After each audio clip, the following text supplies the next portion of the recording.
अच्छा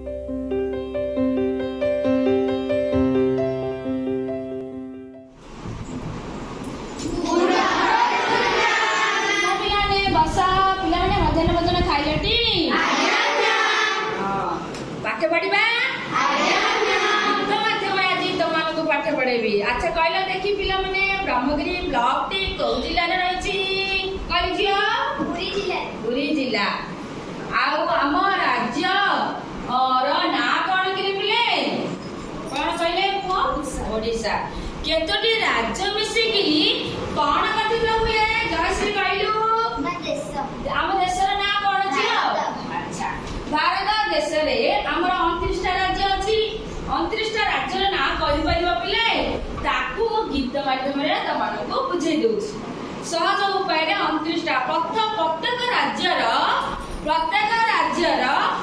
प्रथम अक्षर को नेकी ए कविताटा आम अजा गोप मिया सीताराम नाम कही औ पत्री हौछ मेतेगु बिकेझा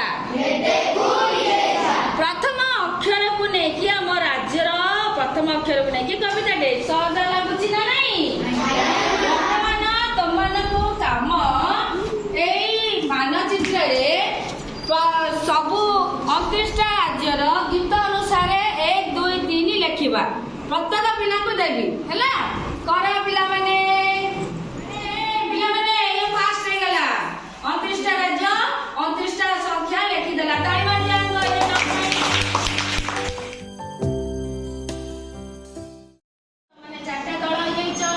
गुजरात अरुणाचल प्रदेश जम्मू काश्मीर तुमरा कौन तमिलनाडु तुम समस्त ग्रुप को 3टा लेखा कार्यपद दिखाई देख पिले एटा भारतर चतुर्पार्श्व कौ कौ पड़ोशी राज्य अच्छी शून्य स्थान 5टा पचारि ये अध्ययन करटा पूरण कर बुझे तापर कौन कही कौ गोलार्धर रही अध्ययन कर 5टा शून्य स्थान पूरण कर भारत देश कौ गोलार्धर अवस्थित शून्य स्थान पूरण कर कार्यपद कौन अच्छी केते अक्षांश रु केते अक्षांश केते द्राघिमा रु केते द्राघिमा एवं पूर्व पश्चिम दूरता शून्य स्थान पचारि एठी अध्ययन करके लिखिब प्रत्येक दल जो दलाक करिब से दल विजेता हबो निया पिले ए दलटा आग कर सब दल को दउछि मु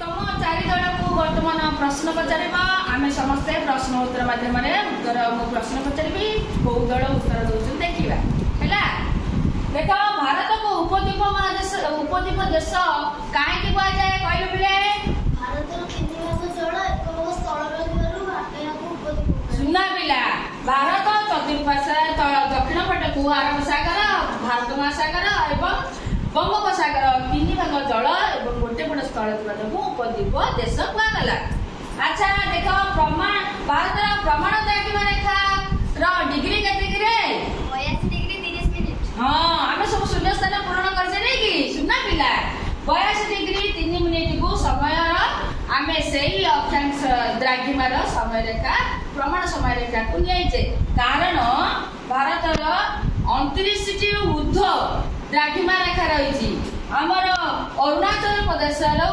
सूर्योदय ठु गुजरात रो सूर्योदय 2 घंटा डिफरेंस अछि सेतमे मझी भाग रे थिबा 82 डिग्री द्राघिमा रेखा को आमे प्रमाण समय रेखा नेले तापर देखो भारतर क्षेत्रफल के कहि बकिरे पिले सुन्ना पिला शून्य स्थान पूरण रे सब गुडा को धड़ाधड़ लिखि देइछ हैला ताले ई क्षेत्रफल अनुसार हमर 3.28 न्यूट वर्ग किलोमीटर हेले पृथ्वी रो केतेतम देश सप्तम काहे सीरियल रूसिया कनाडा चीन युक्तराष्ट्र अमेरिका ब्राजिल ऑस्ट्रेलिया सुनना पिला काहे बता दामनी पिला माने वर्तमान आगुटे कार्य करबा एठी गुटे मु तुमको प्रश्न पत्र दउची 2 से प्रश्न पत्र रे अछि आमे पार्थक्य दर्शैबा भारत ଏବଂ ଅଷ୍ଟ୍ରେଲିଆ। ମୁଁ ପଚାରିଛି ଭାରତ କୋଉ ଗୋଲାର୍ଦ୍ଧ, ଅଷ୍ଟ୍ରେଲିଆ କୋଉ ଗୋଲାର୍ଦ୍ଧ। ପଚାରିଛି ଭାରତର ଅକ୍ଷାଂଶ କେତେ, ଅଷ୍ଟ୍ରେଲିଆର ଅକ୍ଷାଂଶ କେତେ। ପଚାରିଛି ଦ୍ରାଘିମା କେତେ ଭାରତର, ଅଷ୍ଟ୍ରେଲିଆର। କାହିଁକି ନା ଆମେ ୟା ପୂର୍ବ ପିରିୟଡ଼ରେ ଅଷ୍ଟ୍ରେଲିଆ ପଢି ଦେଇଛେ। ବୁଝିଲା ପିଲାମାନେ? ଏଇଟାକୁ ଆମେ ପୂରଣ କରିବା। ଯୋଉ ଦଳ ଶୀଘ୍ର କରିବ, ଦୁଇଟା ମାନଚିତ୍ର ମଧ୍ୟ ଦେଇଯାଇଛି, ଭାରତର ମାନଚିତ୍ର ଏବଂ ଅଷ୍ଟ୍ରେଲିଆର ମାନଚିତ୍ର। ତାକୁ ଅଧ୍ୟୟନ କରିକି ଆମେ ଏଇ ପ୍ରଶ୍ନପତ୍ର ସମ୍ପୂର୍ଣ୍ଣ କୋଉ ଦଳ ଶୀଘ୍ର କରିବା ଦେଖିବା। ନିଅ ପିଲାମାନେ ନିଅ।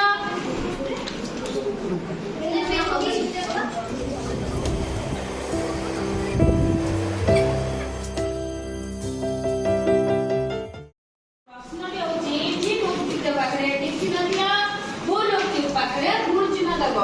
ଭାରତର ଅବସ୍ଥିତି 8 ଡିଗ୍ରୀ 1 ମିନିଟ୍ ଠାରୁ 37 ଡିଗ୍ରୀ 6 ମିନିଟ୍ ଉତ୍ତର ଅକ୍ଷାଂଶ ପର୍ଯ୍ୟନ୍ତ ବିସ୍ତୃତ।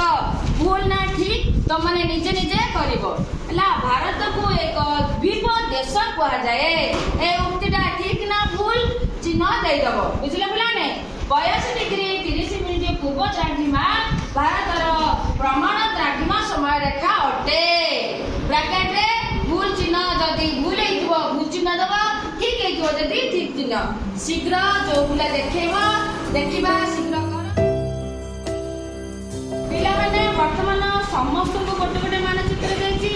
ସେ ମାନଚିତ୍ରରେ ତମମାନଙ୍କର କାମ ହେଉଛି ଭାରତର ଅବସ୍ଥିତି ଅକ୍ଷାଂଶ ଦ୍ରାଘିମା ଅଙ୍କନ କରିବ, ଲେଖିବ। ଭାରତର ସମୟ ରେଖାକୁ ଅଙ୍କନ କରିବ, ଲେଖିବ ଏବଂ ଭାରତର ଚତୁଃପାର୍ଶ୍ୱରେ ଥିବା ଦେଶ, ସାଗର, ମହାସାଗର ଅଙ୍କନ କରିକି ତାଳି ମାରିଦିଏ ପିଲେ।